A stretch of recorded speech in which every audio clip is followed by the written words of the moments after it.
Boa tarde a todos. Começo por agradecer a presença de todos os estudantes e de outras pessoas que isto foi divulgado para os estudantes e para todos os funcionários. Temos, portanto, aqui, já temos aqui os nossos palestrantes, que são, começando aqui pela doutora Betty, que é a doutora Elizabeth Gomes, que é psicóloga clínica no hospital, na USPA. Vocês já conhecem o Dr. Telmo Faria, que é vosso professor, que também é médico, portanto, na USPA.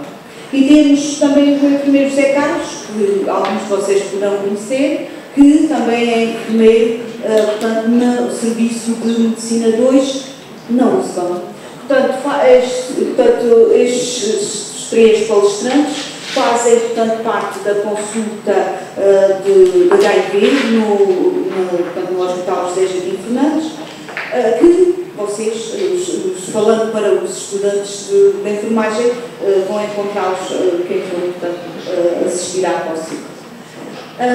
Pronto, vocês, como sabem, o HIV-Sida, portanto, não é novo, já é uma situação de alguns de vocês ainda nem tinham nascido, né? Já se arrasta há uns 30 anos e continua a nos preocupar bastante. Preocupa-nos na altura e há 30 anos, portanto, que nos preocupa, porque não há vacina, não há cura e, pronto, e como todas estas doenças acarretam atrás de si alguns estigmas, como vocês, ainda hoje, como vocês sabem. Portanto, há muita informação, como toda a gente aqui sabe, quais são as vias de transmissão e tudo isso, mas o que nos preocupa é que continuam a aparecer novos casos e, pronto, melhor do que eu, o Dr. Telmo, o enfermeiro José Carlos e a doutora Betty, que cada vez, os diagnósticos cada vez em pessoas mais jovens. Portanto, isso preocupa-nos bastante. Daí também foi o que teve na origem de nós termos pensado neste momento destinado a pessoas jovens, porque é uma preocupação, portanto, neste momento. Não me vou alongar muito mais, dou, portanto, a palavra ao Dr. Telmo, né? Muito boa tarde. Em primeiro lugar, quero agradecer o amável convite feito pela Escola Superior de Saúde de Beja, cumprimentar os meus colegas de mesa e vocês todos, muitos deles que foram meus alunos na Escola de Enfermagem. Vamos começar por abordar a história da infecção de VIH. Não é propriamente aquela história que eu vos dei nas aulas de enfermagem, um pouco mais completa, para ver um pouco como é que foi toda a evolução desta epidemia ao longo dos últimos 30 anos.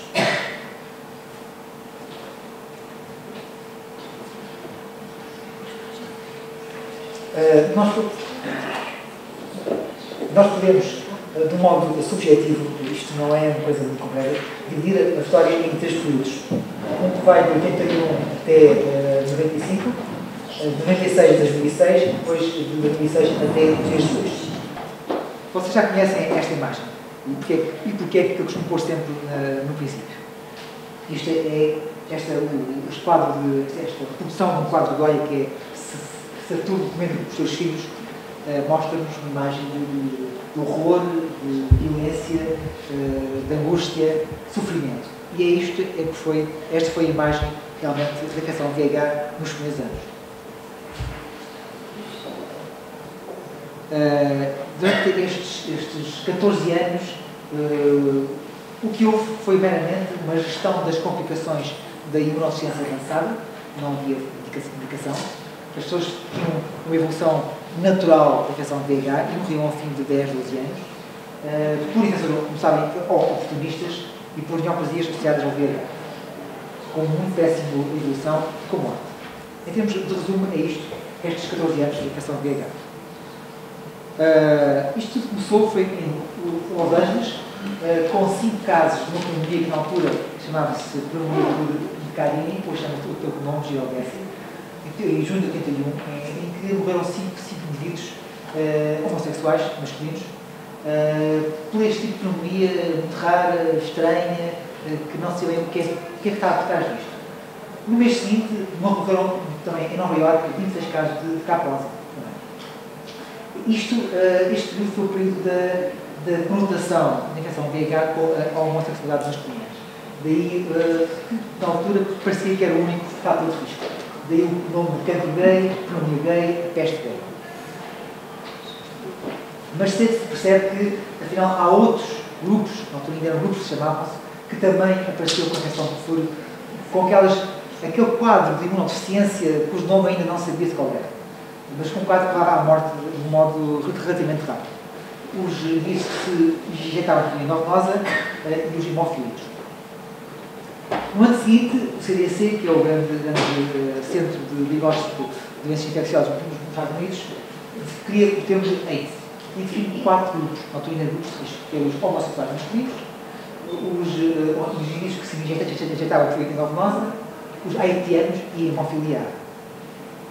No ano seguinte, o mesmo CDC cria um 5º grupo de risco, que eram as companheiras dos homens com SIDA. Aqui há importantes descobertas sobre a filogenia e o ciclo reprodutivo do VIH. Também neste ano fica demonstrado que a SIDA também se transmite por sangue, em termos de transfusões e por relações também heterossexuais, e aqui surge aquilo que é o conceito atual de comportamentos de risco. Deixa de haver a noção de grupo de risco, mas sim de comportamentos de risco. Em 84, há o isolamento, finalmente, do vírus, do VIH, na altura o AV1, feito pelo Sr. Luc Montagnier em Paris e por Robert Gall nos Estados Unidos. Há aqui uma disputa tremenda entre os dois para ver quem tinha a patente, porque isto da medicina, isto das doenças, também está muito dinheiro em jogo. E a patente do vírus teria grandes benefícios para a pessoa que o criou, que o descobriu, como também para a própria instituição em si. Finalmente acabou por ser ficarem os dois simultaneamente com a patente do VIH. Aqui há importantes avanços na parte molecular e da biologia do VIH, cria-se os grupos, subgrupos e subtipos. Começa a haver a epidemia heterossexual em toda a África Central. Em 85 há o primeiro teste do VIH pela FDA, que detecta o anticorpo anti-VIH1. Em 86 há o isolamento do VIH2 através de um sangue de um doente internado no Hospital Egas Muniz, em que tinha todo o quadro típico de infecção de VIH, só que o teste era sempre negativo. E foi a Rússia, na altura chefe de serviço de infectologia, o Dr. Champalimont, que teimava que era um doente com VIH, embora o teste fosse negativo. O sangue foi para Paris e foi a altura em que se descobriu que havia um outro vírus alveolar, que era o VIH10. Surge aqui em 87 o primeiro fármaco desta área, que é o AZT, que hoje se usa em certas condições. Há mais avanços aqui também na ecologia e na filogenia. O VIH1 é considerado uma zoonose. O VIH1 através do chimpanzé, que terá sido a origem do VIH1, e o VIH2 de um outro tipo de macaco, o Stupid Macaque. A OMS organiza neste ano também o primeiro programa global de controle da SIDA. Começa-se a ver isto um problema sério em termos mundiais. 88, o número de mulheres infectadas na África subsaariana é maior que o número de homens. Há aqui um programa, pela primeira vez, em larga escala, de troca de seringas, lançado em Washington. Surgem aqui novos medicamentos da área da SIDA, como a diderosina e outros. Em 83 é feita uma classificação de identificação VIH através da clínica e dos linfócitos CD4, que são as subpopulações linfocitárias. Aqui é importante que até este momento a SIDA era considerada apenas os indivíduos que tinham clínica de SIDA, que tinham infecções relacionadas com SIDA. Não se tinha em conta os CD4, nem a carga viral.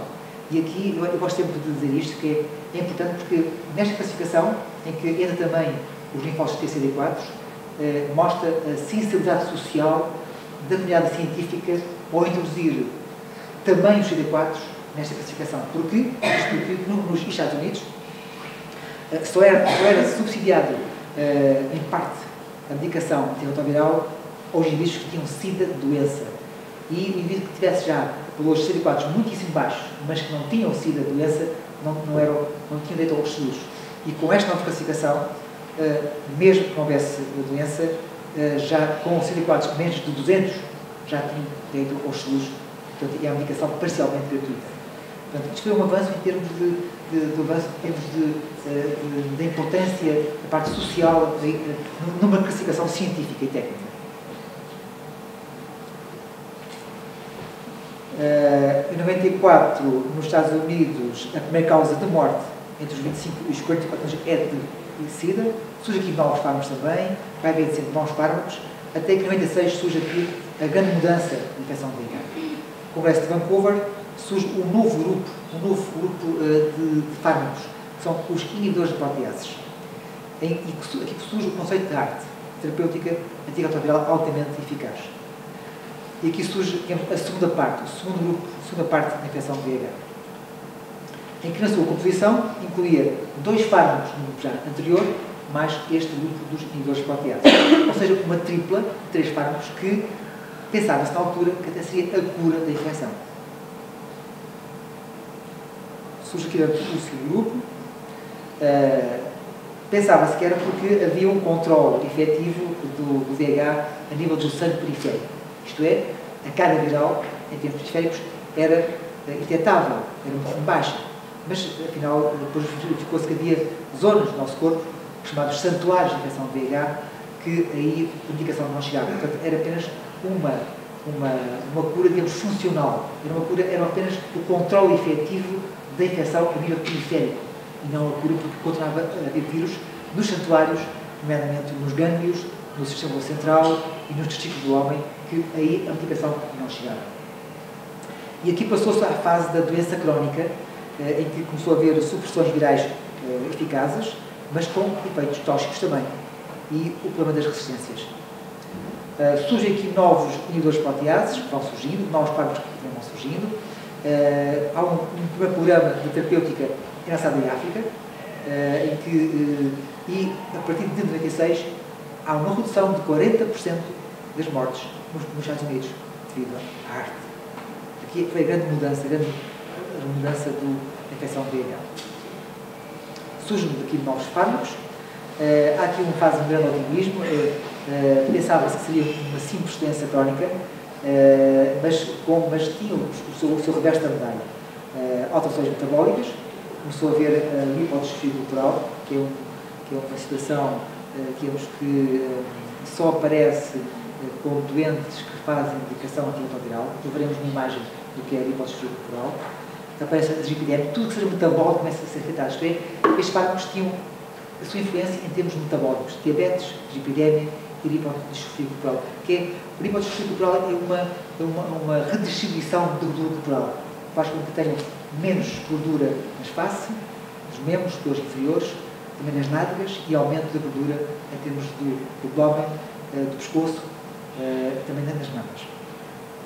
Aqui surge o primeiro ensaio clínico de vacina humana, mas que foi uma desilusão, e até hoje não há vacinas eficazes nesta área ainda. Surge aqui um problema gravíssimo, que foi a resistência aos antirretrovirais, em que verificou-se que este vírus é o vírus mais inteligente que houve na história da medicina. Um vírus tem uma capacidade de mutação tremenda. Diariamente há mutações em todos os vírus. E o facto de um dia uma pessoa não tomar medicação, outro dia porque se esquece, o vírus modifica a sua composição e torna-se resistente à medicação. Portanto, o flagelo das resistências foi uma fase muito má, em que de vez não tínhamos nada para os doentes, porque já todos os fármacos eram resistentes ao vírus. Hoje, felizmente, as coisas estão um pouco melhor. Surgem aqui também novos fármacos, como o tenofovir, que hoje é o fármaco de primeira linha.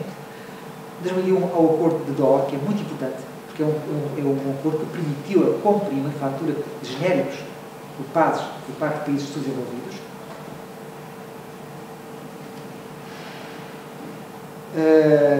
Em 2002, o HIV ainda é a primeira causa de morte de todo o mundo entre os 15 e os 59 anos.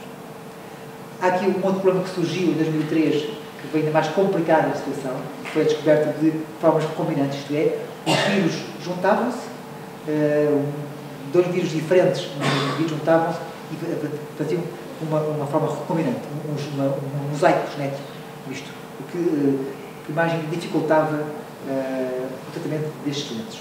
Nisto houve a participação da Rebecca também nesta descoberta.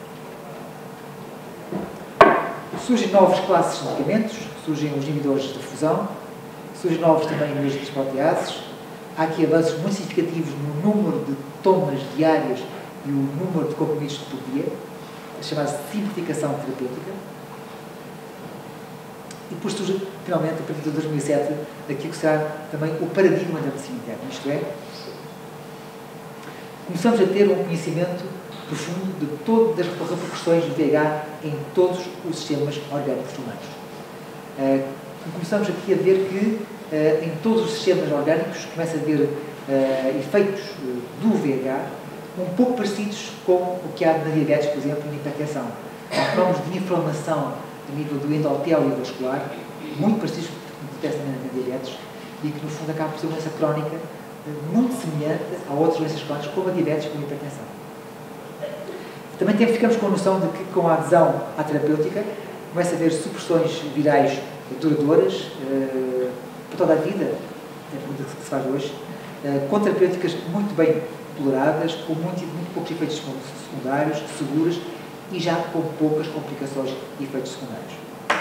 Contudo, a questão que se põe é a esperança de vida normal. Pensamos hoje já que a esperança de vida, desde que haja uma boa adesão à terapêutica, às consultas, será muito próxima da sobrevida de um indivíduo que não seja internado. Surgem aqui também novos grupos de medicação, os inibidores da integrase, inibidores dos correceptores R5, novos fármacos também surgem, e perspectivam-se novos grupos farmacológicos. E, portanto, vai estar aqui um investimento também na simplificação terapêutica. Cada vez há mais possibilidades de medicar com apenas um comprimido diário a estes doentes. Já temos no mercado dois tipos de medicamentos, que é um só fármaco diário, que é muito comum em termos fisiológicos e com muito poucos efeitos secundários.